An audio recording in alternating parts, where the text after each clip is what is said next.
আসসালামু আলাইকুম, সবাই কেমন আছেন? আশা করি সবাই খুব ভালো আছেন।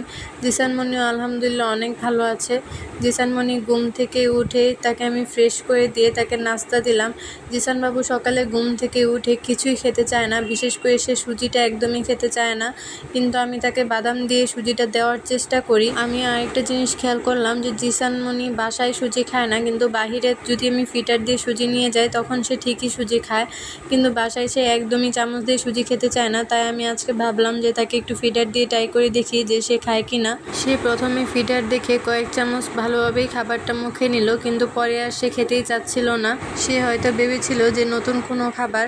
আসলে বাচ্চারা প্রতিদিন এক খাবার খেতে চায় না, কিন্তু আমি আসলে বুঝেই উঠতে পারি না যে জিসান বাবুকে আমি সকালে নাস্তা হিসেবে কি দিব। ওটস, কলা আর সুজি ছাড়া কি বা আছে তাকে নাস্তা দেওয়ার মতো, আমি আসলে মাথায় আসে না আমার। আপনাদের যাদের যাদের বাবু আছে, আপনারা বাচ্চাদেরকে সকালবেলায় কি নাস্তা দেন আমাকে প্লিজ একটু জানাবেন কমেন্ট বক্সে। আমি তাকে একটু জোর করে খাওয়াচ্ছিলাম বলে তার রাগ উঠে গিয়েছে। সে তার সব রাগ এই চার্জারের উপর ঢালছিল আর ইয়ারফোনের উপর ঢালছিল। এখন এসবই তার হচ্ছে সবচেয়ে পছন্দের খেলনা, চার্জার, ইয়ারফোন, মোবাইল। ভয় পাও না তুমি? আম্মুকে ভয় পাও না? কেন রাগ দেখাচ্ছ? হ্যাঁ, তোমার চেহারার এই অবস্থা কেন? তুমি কিন্তু অনেক দুষ্টামি করো।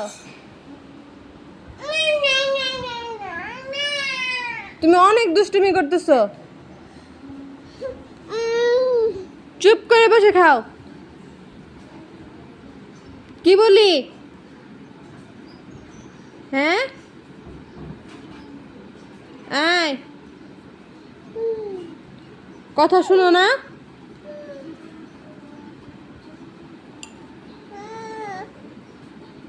জিসানমণিকে খাওয়ানোর পর তাকে আমি পরিষ্কার করে দিয়ে জামা কাপড় পরিয়ে ফ্লোরে নামিয়ে দিলাম। সে এরপর ময়লা টুকানোর কাজে লেগে পড়েছে। তার কাজই হচ্ছে এটা, সে ফ্লোরে সারা ঘর হামাগুড়ি দিবে আর হচ্ছে ময়লা টুকাবে। বাচ্চাদের নিজের খাবার, নিজের খেলনা, নিজের জিনিসপত্র ছাড়া বাকি সবই তাদের পছন্দ। কোথায় যাও জিসানমণি?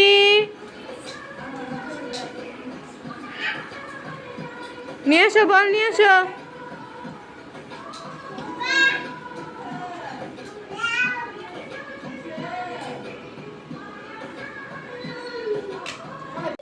বাবু, জিসান বাবু, তুমি কিন্তু দুষ্টু করছো, আম্মুর কথা শুনছো না। জিসান বাবু,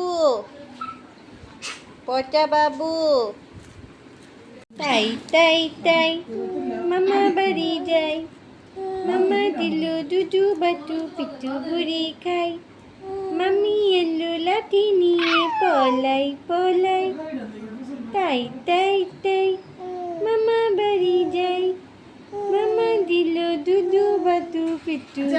এরপর জিসানমণিকে গোসল করিয়ে তাকে দুপুরে খাবার দিয়েছিলাম।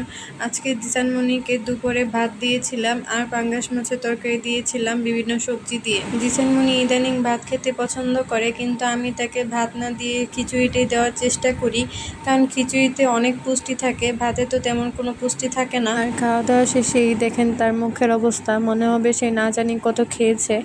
এরপর খাওয়া দাওয়া শেষ করে সে তার নানার সাথে একটু বাইরে গিয়েছিল হাঁটতে। এরপর জিসানমণি বাসায় এসে একটা ঘুম দিয়ে নিল। এই ছিল আজকের দিনটি।